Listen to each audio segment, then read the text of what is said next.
When it comes to spooky mysteries, there are plenty of topics to discuss, from poltergeist activity to cryptids and even weird cursed objects.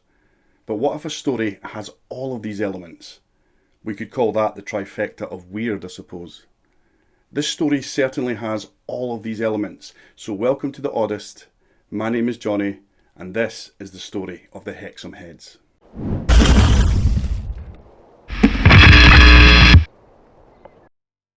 Hexham is a market town and civil parish in Northumberland in England. It's situated on the south bank of the River Tyne. Its current population is around 11,500. 2005 though was a great year for Hexham. They won a Britain in Bloom award, and in the same year it was also named England's favourite market town by the magazine Country Life. Ah, Country Life, eh?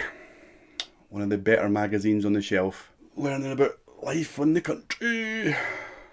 Besides all this, Hexham was also voted the happiest place to live in Britain in 2019 and in 2021.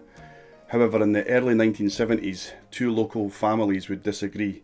They certainly were not enjoying the rural delights of Hexham. 15-year-old Bernice Ross said cheerio to her schoolmates as she arrived at her garden after finishing school for the day. Her friends continued on along the road to their own respective houses.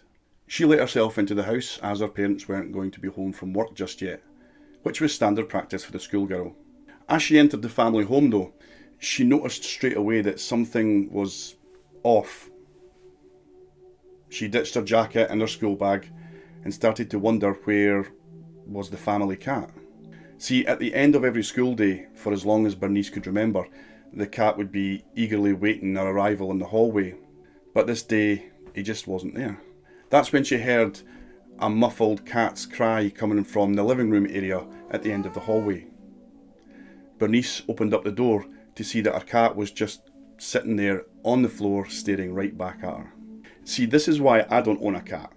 They are really mysterious in a way that us humans still haven't figured out. They just sit and look around at stuff, and it just creeps me out. So when Bernice bent down to stroke the cat and see what was wrong, he let out a hiss and he clawed at her, something that he had certainly never done before. Freaked out by this, Bernice slowly backed out of the room back into the hall, where she then heard a thumping noise coming from the landing at the top of the stairs. But no one was supposed to be home, so she shouted for her mum and her dad, but was only met with silence. She stood there in the hallway for a few moments, just looking up the stairs. She figured that she was just hearing things, and anyway, she was more worried about the cat really. But just then she heard another soft thud coming from the top of the landing again, and this time she definitely heard it.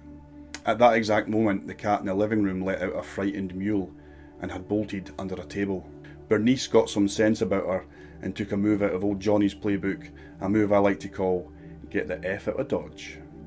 She slowly started to move towards the front door again, the entire time keeping her gaze fixed on the top of the stairs.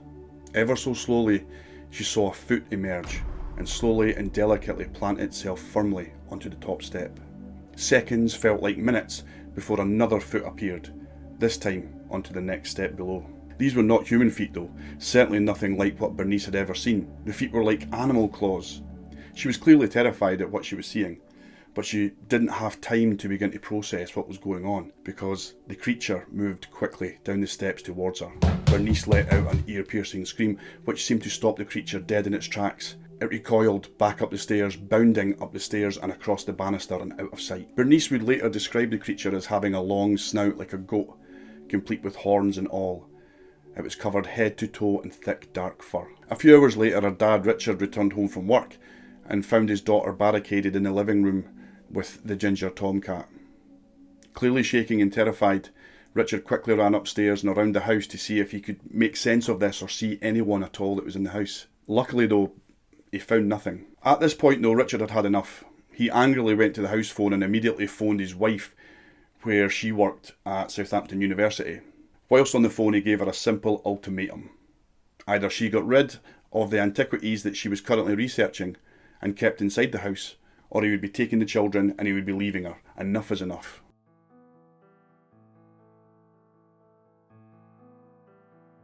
In a sunny afternoon in May 1971, in the rear garden of 3 Reed Avenue in Hexham, 2 young lads were out playing, just clowning around.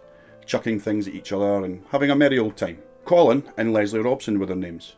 They were part of the Robson family that lived there. Whilst the lads were in the middle of goofing around and looking for pebbles, they found two particular rocks. These rocks were smoother than the others and very distinct. They appeared to have deliberate designs carved into them. Clearly, someone had carved these to look like human faces. They were both different and around 6 centimetres in diameter. It was later believed that one of them was the male and the other one was to represent the female. They didn't think much of them, to be honest, but they kept them and they brought them into the house. Not thinking much of them though, that would be a mistake. Some things should definitely stay buried. It all started when Mr. and Mrs. Robson noticed that the heads would mysteriously move, seemingly of their own accord. Like they would leave them in a deliberate place or facing a particular direction, only later on to find that they had been moved mysteriously when no one else was around them.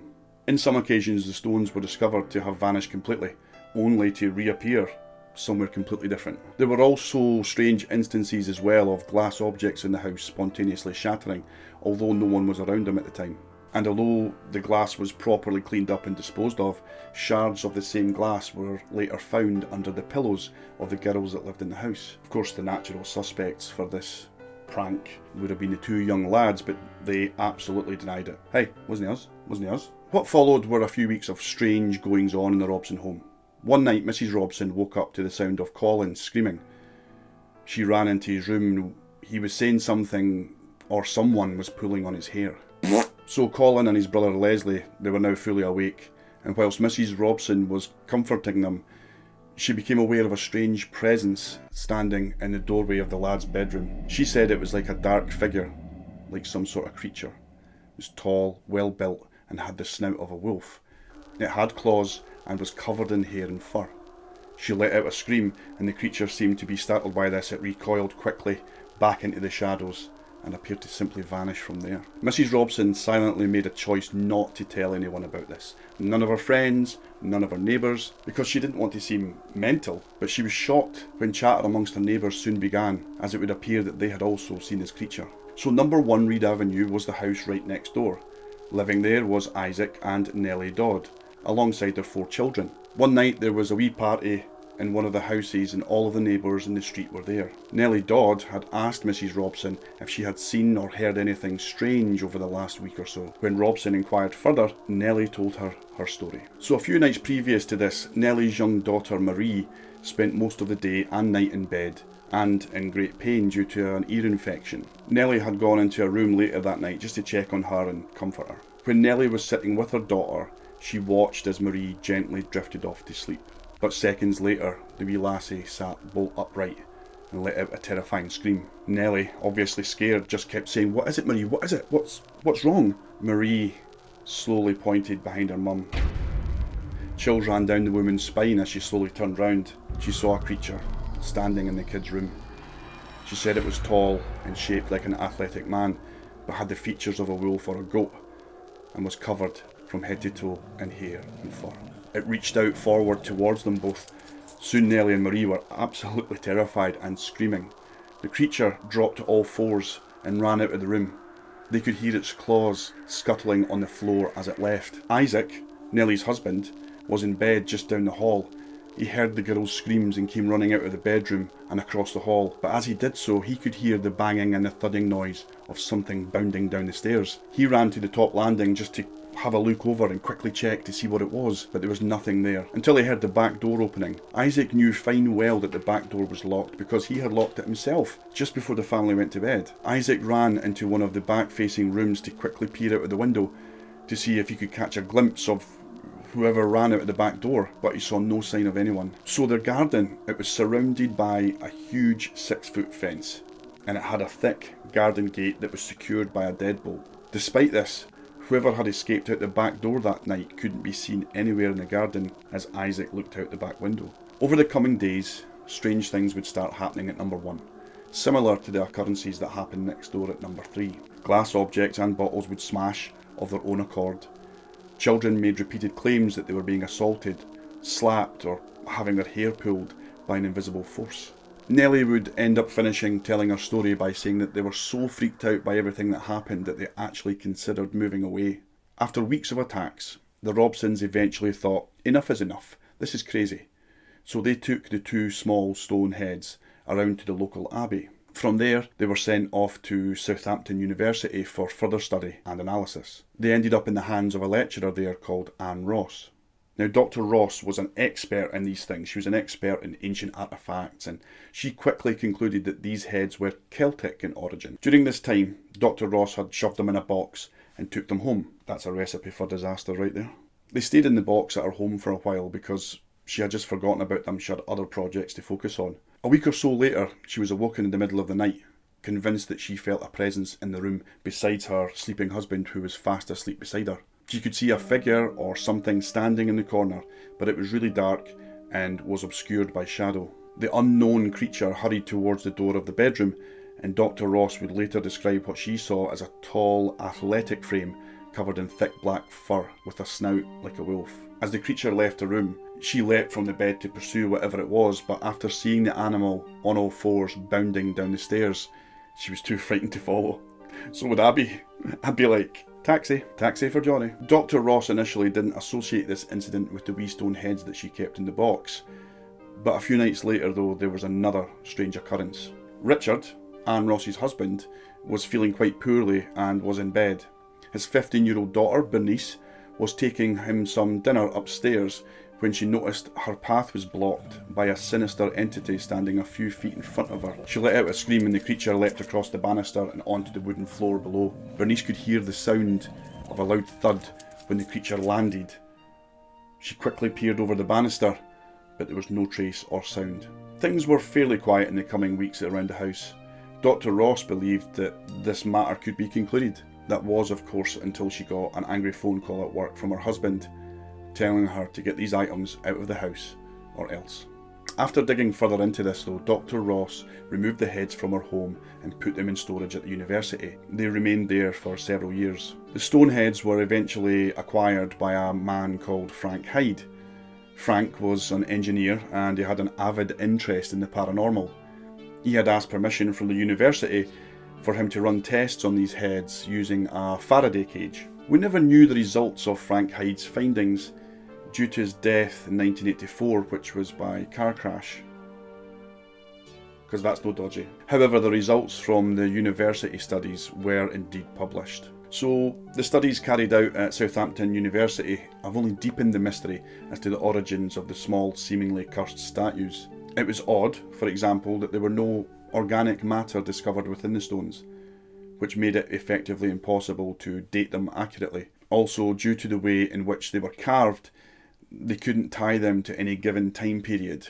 It was ascertained that they were carved from sandstone and contained a high level of quartz. Back in 1974, a local man called Des Craigie came forward and he alleged that he had actually carved these stone heads for his daughter. And in fact, he had carved 3 of them, but one was later discarded. He had also lived at 3 Reed Avenue sometime prior to the Robsons moving in there and the boys finding them in the back garden that day. Mr. Craigie attempted to confirm this story by carving replicas of the heads, but after scrutiny from academics at the university, it was discovered that the carvings were just very different. So if Mr. Craigie didn't make them, then where did they come from? When I was doing research into this video, I found information that one of Des Craigie's grandchildren still maintains that the grandfather had made them. The conclusions brought forth by Dr. Ross may be the most accurate. The Celts, or Celts, believed that the human soul was contained within the head, and would often create carvings of such in order to maintain a link with the spirit world. Throughout time, ancient stone heads have been uncovered from the earth all around Britain, oftentimes near bodies of water, as ancient cultures here believed that water was the conduit for spirits or the undead. The undead? What, like zombies? One last thing I want to touch upon is that in 1904 in Hexham and in the neighbouring town of Allendale, they were plagued by a series of cattle slayings, which, if the witnesses are to be believed, were attributed to a wolf-like creature. If you found your way here at this point in the video, I want to thank you so much for taking the time to listen to me waffling on. As you can tell, I am a new YouTube channel, and every view, interaction, like or comment, it just helps my channel to grow. And it gives me the confidence as well to keep making these videos. So, cheerio for now.